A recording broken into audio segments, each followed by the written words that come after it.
dropped off for a minute there. I was like, wait a minute, by myself? That's not how that show goes. Surprise! Don't freak me out. Hello, everybody. My name is Samantha.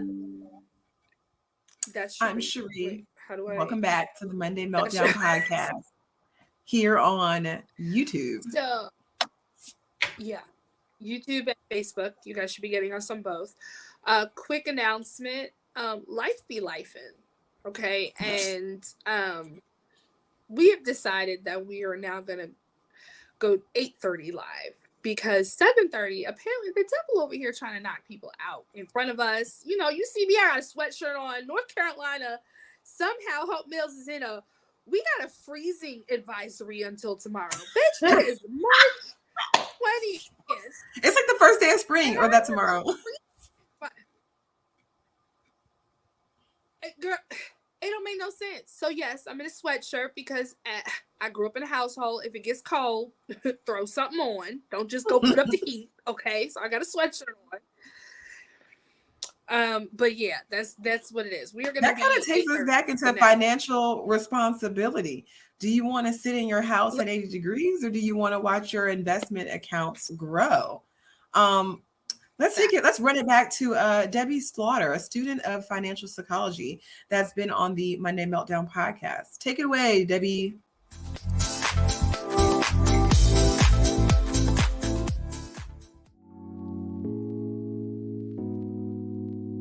You said income, I said income. Let's talk about income. Let's talk about income, Debbie.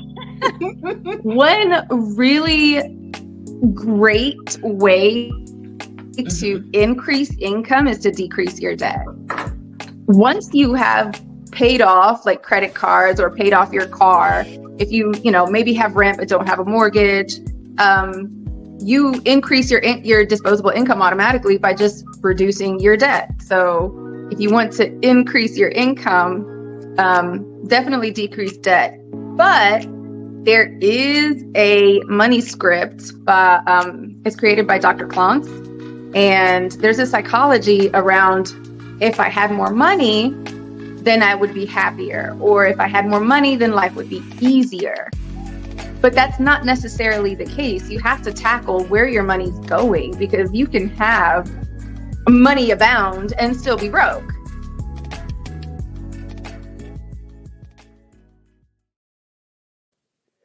Debbie Slaughter on getting more income and conquering debt.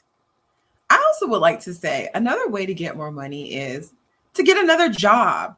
People will sit in a dead-end. No, people will sit in a dead-end job that does not nurture their mind.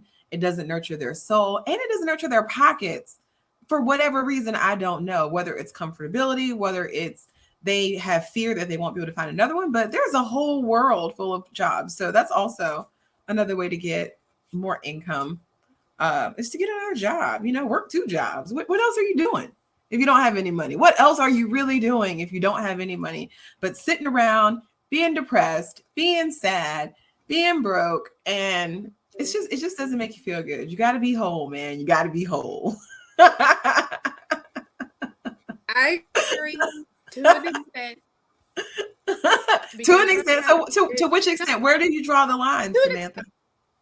So I was reading an article today. Well, not really an article. I guess it was a flip through. It was one of those things that's random facts, because I love random facts. For some reason they stick. But they were talking about how like $100,000 job. First of all, it's not $100,000. Depending on where you are in the country, that $100,000 job is really 60.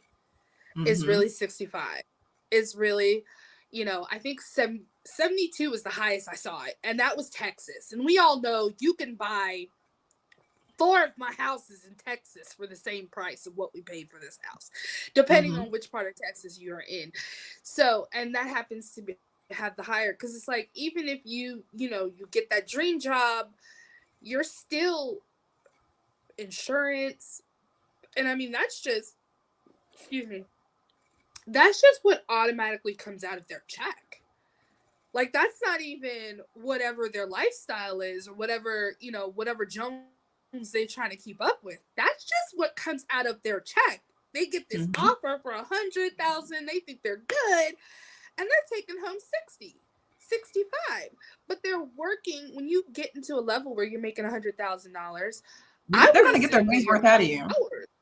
They're going to get their money's worth out of you. So they are going to get their money's worth out of you, whether it's time that you spend there or time that you spend at home thinking about that job, because you're planning and you're executing and you're implementing and you're following up and you're providing feedback. They're going to get every mother flipping dollar out of you when you have that job. That's my soapbox. They're going to squeeze that turnip. But that kind of goes back into, to me, that makes me think it's kind of where you are, because I know the world has felt the brunt of the Great Resignation. The world is feeling it. You know, gig workers make up 60% of the workforce now. So, but it really depends on what kind of person you are. Several people still need the guidance and discipline of a structured work environment, although they would love to have a positive work-life balance, more freedom, more autonomy, things of that nature. Y'all don't need it. That's not for everybody. It is not for everybody. People, no, really, because it's. I'm not saying that it can't be done, and it can, but you really have to assess where you are in life, because it could put you at a detriment before you are prepared. It really takes mental strength. It takes financial stability, security, and understanding, literacy. It's going to take spiritual, it's like a level of spirituality, because you're stepping into the unknown. It requires a person to be of sound mind and body to jump off that ledge into entrepreneurship, because it will eat you alive and it will definitely nip away at you. So off of that soapbox and back to the original comment. Go ahead. I have slight fear of people taking on stuff that just kind of piques their interest and less about what they're being a subject matter expert in. Like, no, like I think I've had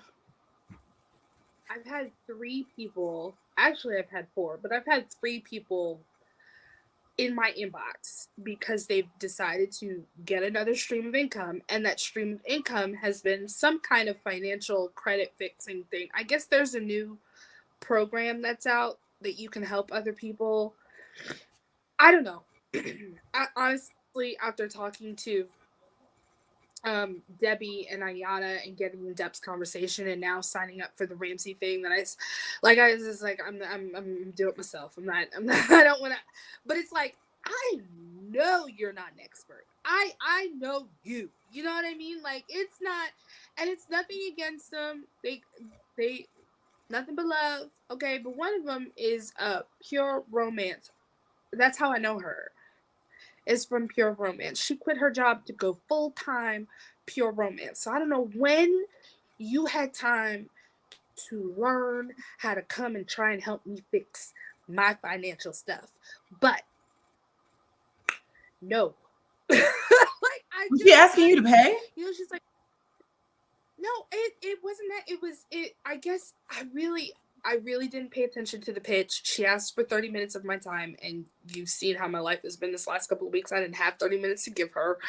But it was basically, it literally said something along the lines of, you know, financial freedom and everything else. And I was just like, but it confused me, because I know you as this one entity. I know you are this expert in sexual health. So I don't know how, there it is.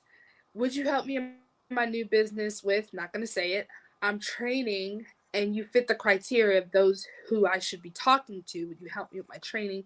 It's completely free, and at the very least, you walk away with information. Would you be willing to watch an 18-minute video and let me know what you think? And it's like, I'm all for multiple streams of income. I have multiple streams of income. Everyone should have multiple. Everyone has to. Income. Yeah. Has to survive. To survive, if people have to. But it's like, for me, I find it hard to, if I know you one way, if I know that you have all of this invested in one thing, and then you come out it throws me off. I was just like, that. Mhm. I don't. It's like I'm not saying that you don't know. You could very well know. I don't know how much studying. I don't know what you did to get to the part where you're at this journey. But it's like I don't know you as that. I know you as someone I would call to confer about sexual health questions. Not my Yeah. credit. That's not the thing. Yeah, You it's not the know. same. But it's also like, you know, when asking people to do some 18 minutes is a long time, first of all, for a video. No, That it is a really lot. is. It's an investment. Yeah. Um, that's just a big investment. You know what I'm saying? That's just someone asking for a really big investment because time is the most valuable resource that we have. Um, Without any, and you don't even clearly know what's going on. It's just a bad pitch. I think it's just a bad pitch.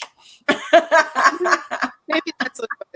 But she wasn't the only one in my inbox. But I was more. I am gonna be willing to give the other person a try only because that person I know when she does something she dives head first and dies. So I Mhm. know when I'm talking to her I'm gonna get based off of our past history together Mhm. and us serving together and me seeing her in different combative roles. Like yeah, I'm gonna have I'm gonna give you that conversation because I've seen you in different scenarios. But Yeah. yeah, There are a I lot of just people, like you said, that just kind of jump off into what they like or what they're interested in, as opposed to really right, whatever is driving them purposefully. You know, if you get into something just to make money, it's probably going to fail. That's just first and foremost. If that's your reason for doing anything that right, you're doing in life, it's not going to work. Because it's just so much more into it than that. And there's going to be so much more time and energy and research and understanding and conversations that you'll have to invest in to really be profitable and successful, like to be truly profitable and successful. Like anybody can take this water and sell it, you know, for $3. You know, you can definitely get this off for $3 if you really wanted to. But it's not just about that because you want to have longevity and you want to have substance and you want to be purposeful in what you're doing. right. Or it's just not, you're not going to want to wake up and sell waters. That's just what's going to happen. You're just not going to want to do it anymore because it's I not. mean, I don't understand why some of these waters cost $3, $4. Well, no, I not I Icelandia. I understand why they cost that much. Let me stop. It's refreshing. Um, It's a whole refreshing. Sorry.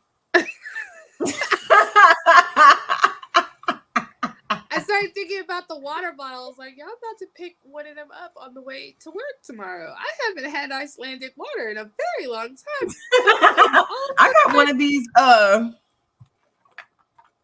picked this I up am from the store the parched. other day. Which one? I don't Oh, know. I think It's I've just, seen. Is that the alkaline? yeah. I've been drinking this for. It's okay. I mean, it tastes like water to me, but you know, I just drink water. It's all they had in the what I go Yeah. CVS. It's all they had in the CVS. So I picked it up and I'm Oh, you chugging on fancy? the You gallon. get water from CVS? You fancy? You My real throat was fancy if you get parched. water from I was CVS. really thirsty.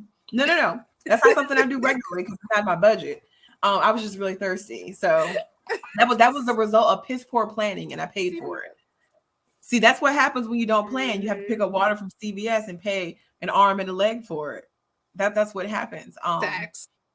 But going back to Debbie and decreasing debt, something I really want to kind of touch home on again is the fact that I know a lot of people don't even think about their debt, and I just want people to really part of this journey in life that we're on in life requires you to be, like I said, whole and multiple facets. So it's going to be involve taking charge of your debt. You know, one form of debt I think people don't talk about enough: child support. People don't think that's debt, you know what and they run from it. I know grown people, I'm not going to say a gender because it could be anybody, that avoid Right. getting jobs because they owe child support. That is crazy to me. That is crazy to me.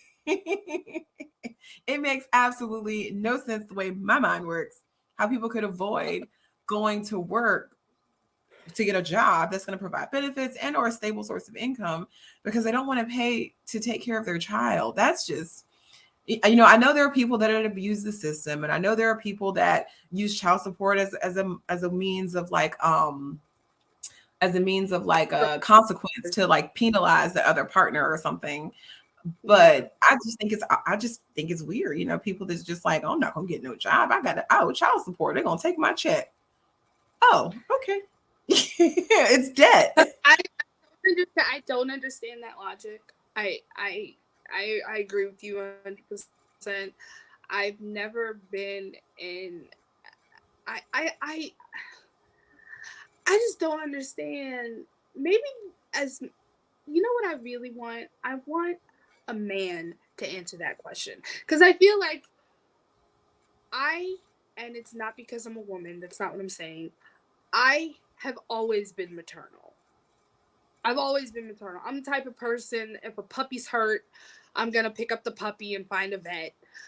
You know what I mean? Like I've always had that kind of thing. So I can't fathom someone who I helped create and I'm not there. And I'm not, you know what I mean? So it's like, and I guess I shouldn't say man answer. I would like someone who isn't maternal to answer that question, because normally it's someone who is not paternal. They don't have that. They can look at their kid and they're like, whatever.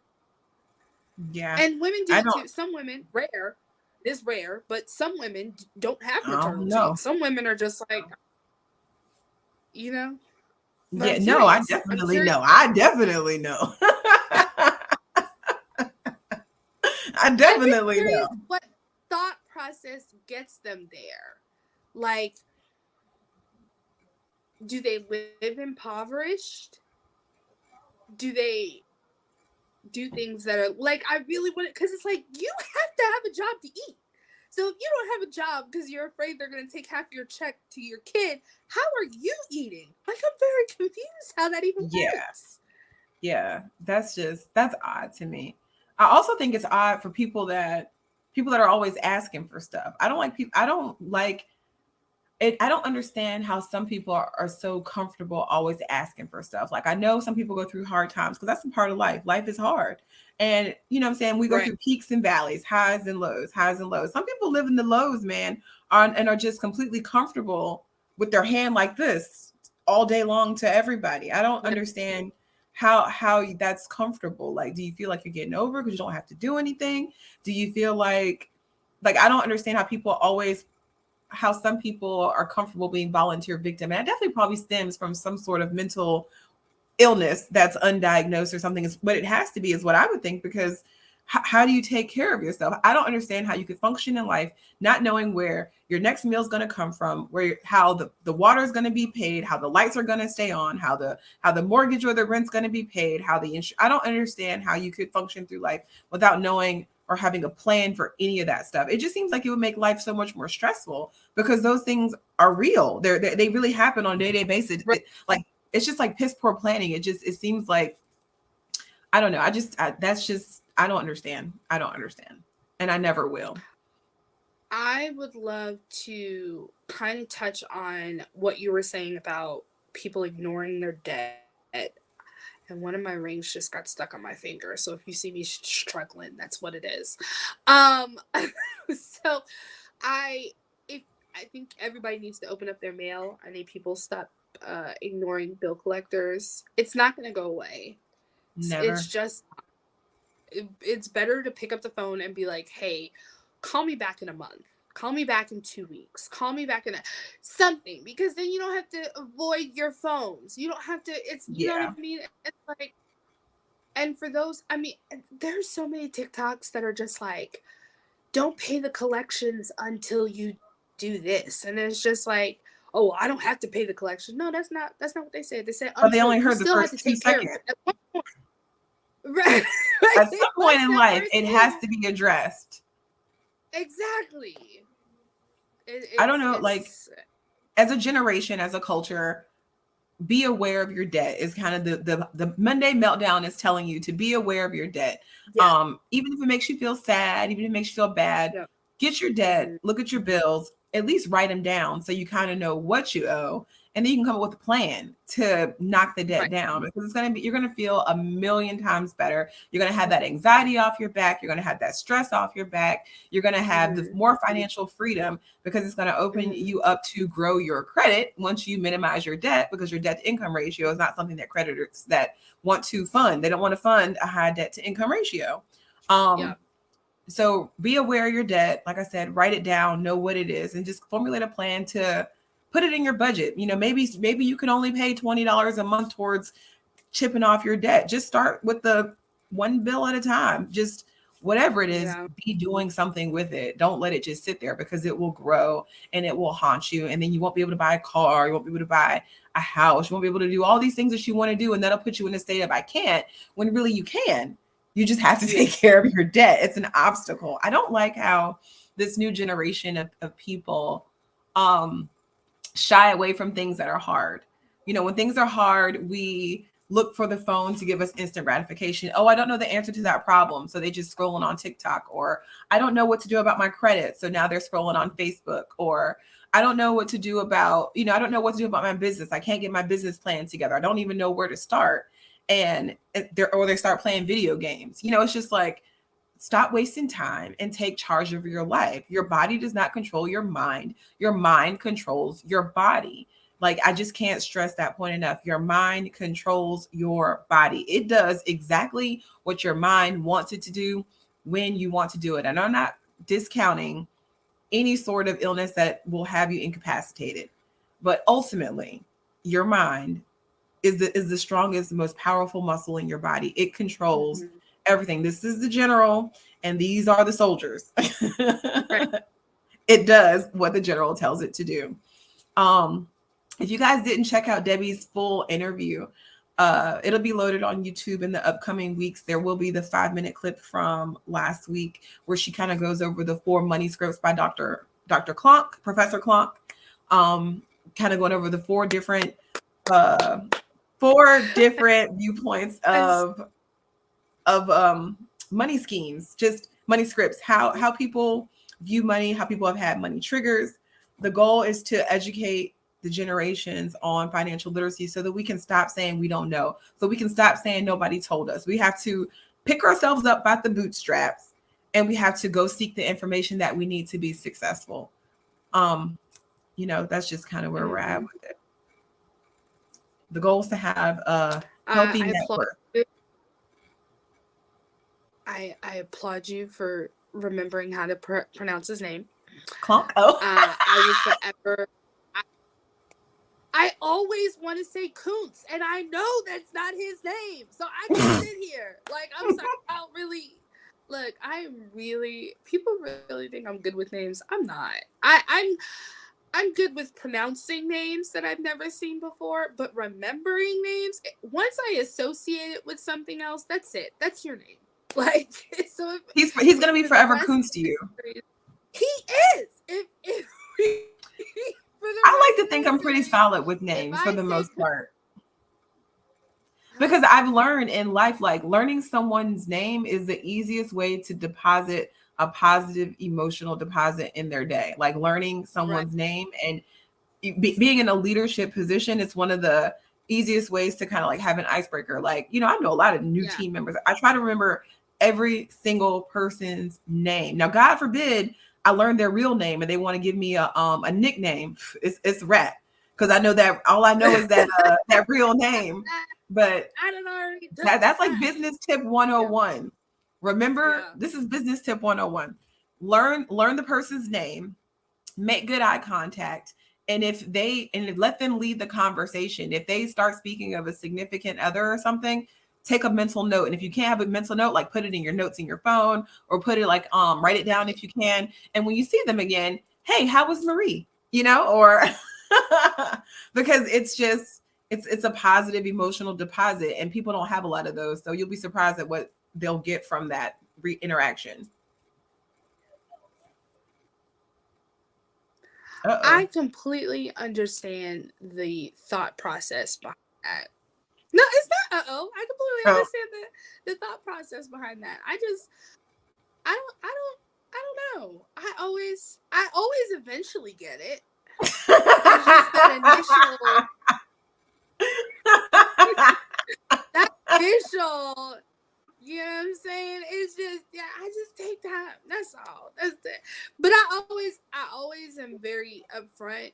Like if I know I'm gonna screw up someone's name, I'd be like, please charge it to my head and not my heart, because I truly want to be able to do this correctly. It's just not. Hey, Mimi, pause me. Play the next. Oh, I'm gonna play this clip for you guys to listen to Ocho Cinco. I had a much better segue than that, but I gotta make sure this little girl gets her meds. Probably roughly 560. We're grand a week, right? A week, 560,000. So when a guy gets 560,000, right? You see so many athletes doing dumb shit, doing all this stuff, right? What kind of guy were you? I'm the cheapest fucker in the world, literally. And I speak that. Let's see. Here, let me give you an idea, right? Do me a favor. You got your phone? Yeah, I do. Google my net worth real quick. I love that.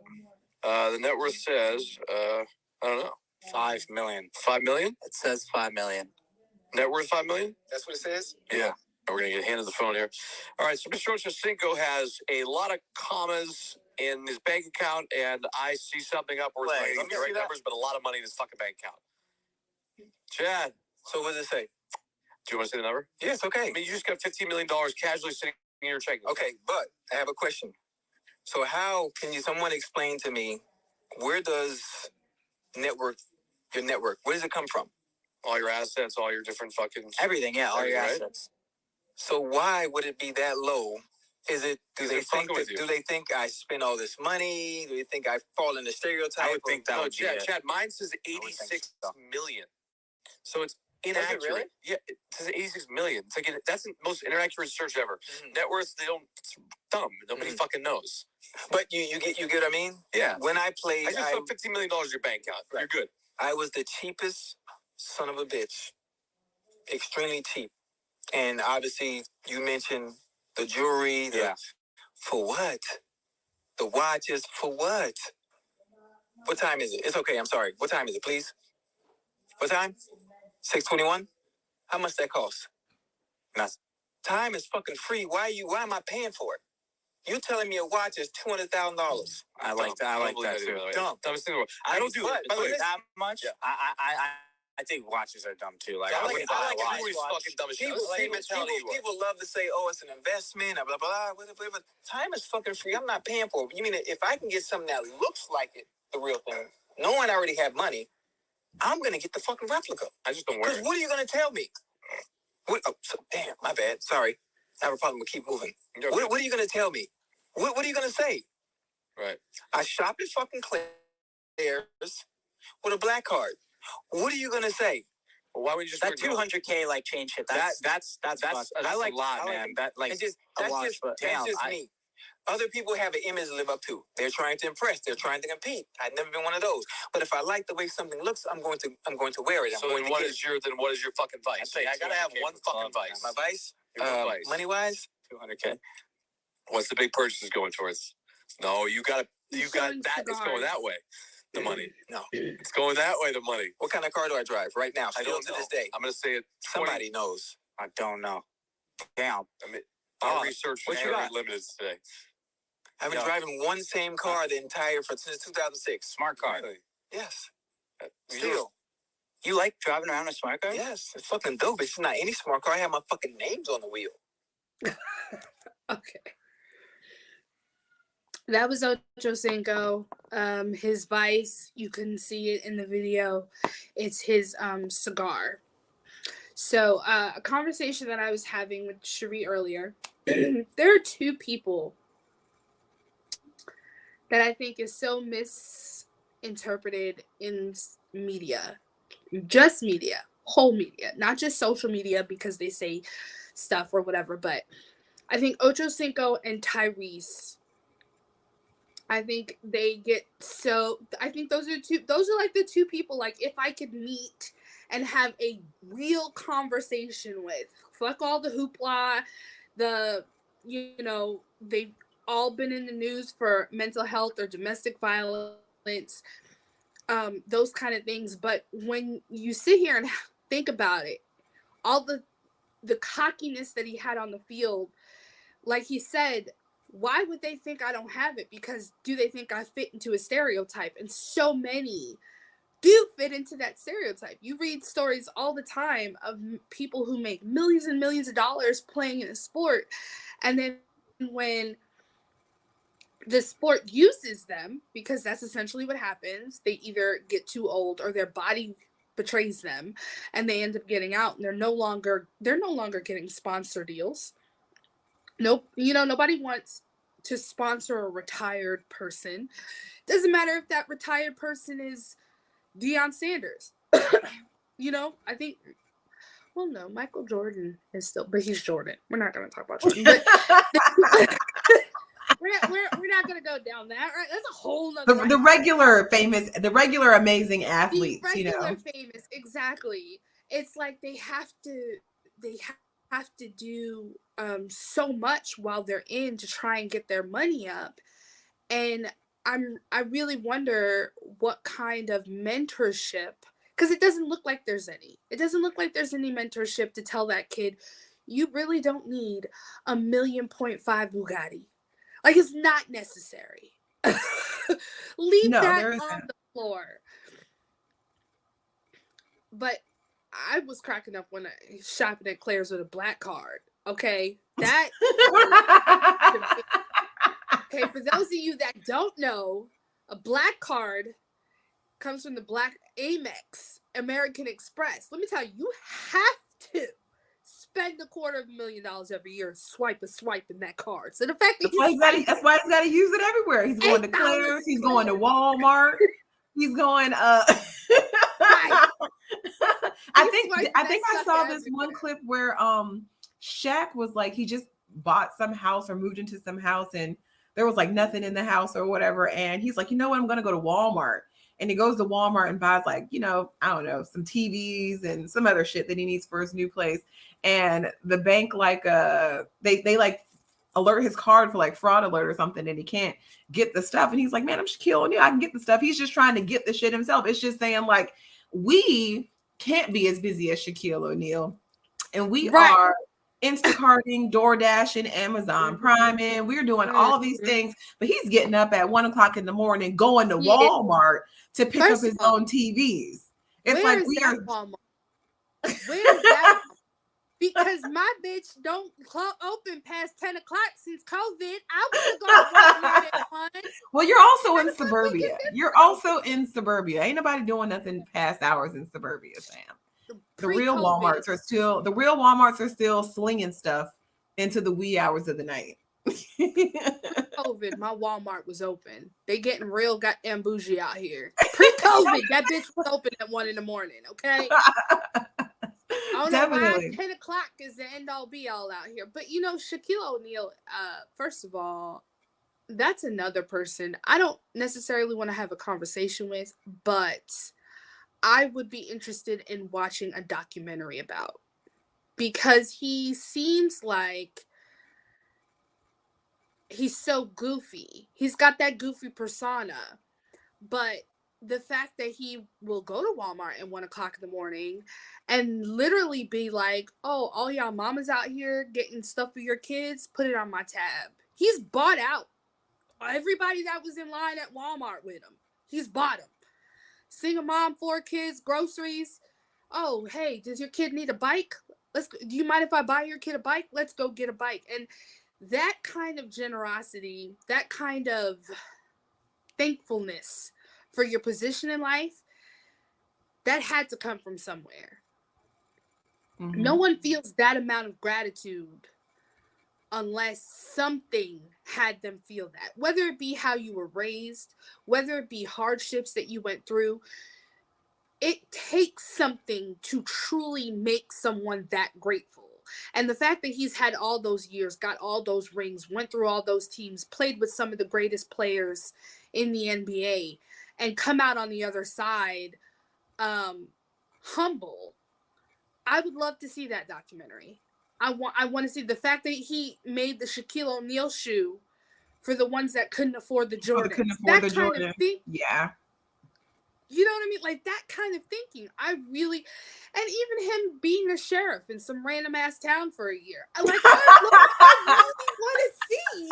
I want to see a documentary. He's like a DJ now. He DJs parties. He's like living his That's best what I'm life. saying. Like that's like living life with It no is. limits is the goal to live. Right. When you're so comfortable in your own skin and the things that you want to do, that you can just do whatever. And having money doesn't help, but you don't always have money. You just have to, you always have the dream, and everything else kind of Right. comes with the consistency behind completing the dream. You know what I'm saying? Or completing the goals that it takes to meet that dream. Like you got to really fall in love with the journey.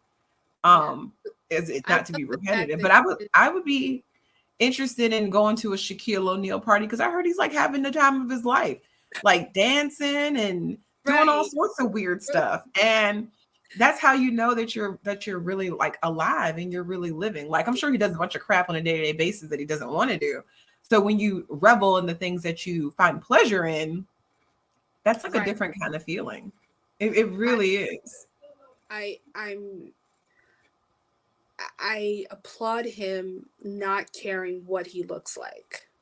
And I don't mean that to say that he's bad. I just mean he has a thought and he's like, huh, I wonder how that would be. You know what? Why wonder?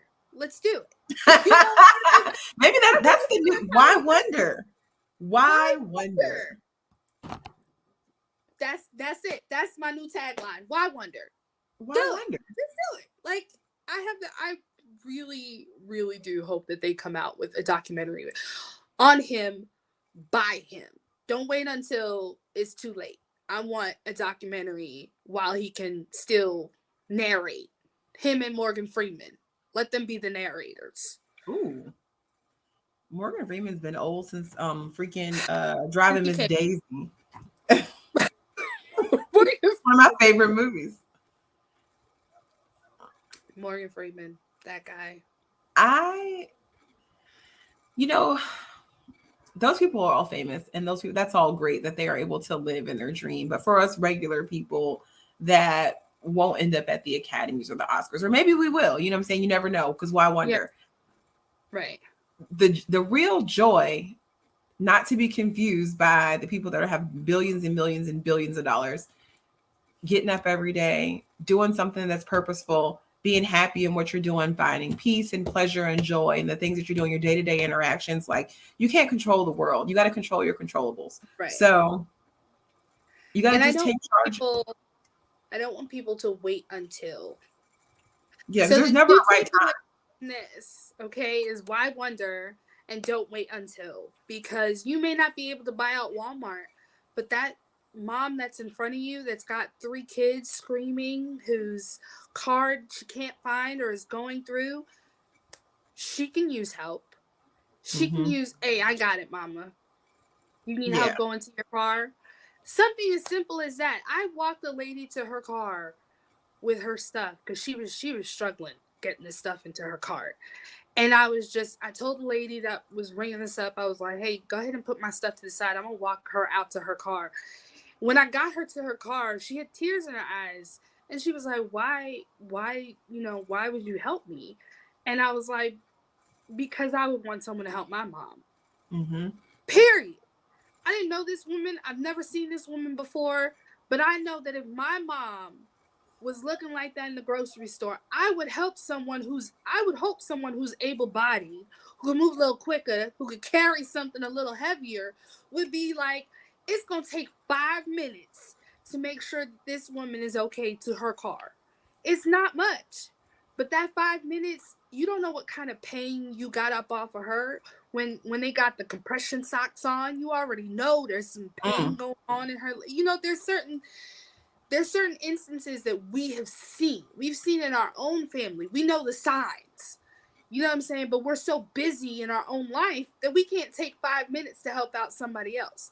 So for me, my mom doesn't live here. She lives in New York. If I see somebody like that, yeah, I'm going to stop. I'm going to treat her like that's mom. Let's get her to the car. Let's get her inside. And she was so shocked that I did that. And it was like, that's what the world has come to. It's shocked that I can help you to the groceries. Let me ask you this question though. Are we too busy or are we too distracted? Both. People have a tendency to not slow down. They go and go and go until something sits their ass down. And on the other hand, we get distracted. You're correct, because I can't tell you the last time I was in the store and somebody wasn't grocery shopping while scrolling on Facebook. I don't know how the fuck you picking up which kind of jasmine rice and posting. You know what? Let me leave you guys with some homework this week. Let me leave you with some homework. Everybody who's watching the Monday Meltdown podcast, when you get your screen notifications at the end of the week and moving forward, take note of how much time you spend on Facebook, how much time you spend on Instagram, how much time you spend on TikTok, how much time you spend on whatever shopping app that you are shopping on. Add up all of that time and think about what you could have done, what else you could have done during that time. Let's look around your house and see what needs to be done. Let's look around at the job that you hate, other applications that you could have filled out during that time. Let's look at how you could have learned a new skill, how you could have learned the language, anything else that you could have done in that time. Really, like, I really want to, like, I know this is my soapbox and I stand on it every single week, but it's something that it just needs to be talked about. I saw the other week where the owner of TikTok doesn't even let his kids watch it. You know what I'm saying? They have a ban on TikTok in other countries for children under the age of 13. Like, yeah, in the United States, the kids get like a limited version, but they still get access to the programming because that's what it is. It's mental programming. They're really brainwashing our generation, our generations to come. Just think about how much time you guys are spending doing so-called research on social media as opposed to using real professional tools to get whatever information that you need. Like, just take heed of the amount of time that you spend on it. Like, and what did you get out of it? What was the return on your investment of time? Because like we mentioned earlier, time is the most valuable resource that you have. Like, what are you really doing? You were watching other people live. You're not living, you're watching other people live. Well, so that's our homework. Feel free to check out www.shopsimplysue.com/the Monday Meltdown podcast. You can DM us on Instagram at the Monday Meltdown podcast. You can email us at the Monday Meltdown podcast @gmail.com. Be sure to subscribe, comment, like, and share. Tell us what you think. Tell us what you want to know. Next week, we're going to unpack a little bit more with Ayana on the Monday Meltdown podcast. But we got a lot of things coming on. So you got anything, Samantha? Nope. That's be it. whole, be true, be genuine, be you. Until next week, folks. Is that a heart? Yep, that's a heart. Heart. That is a heart.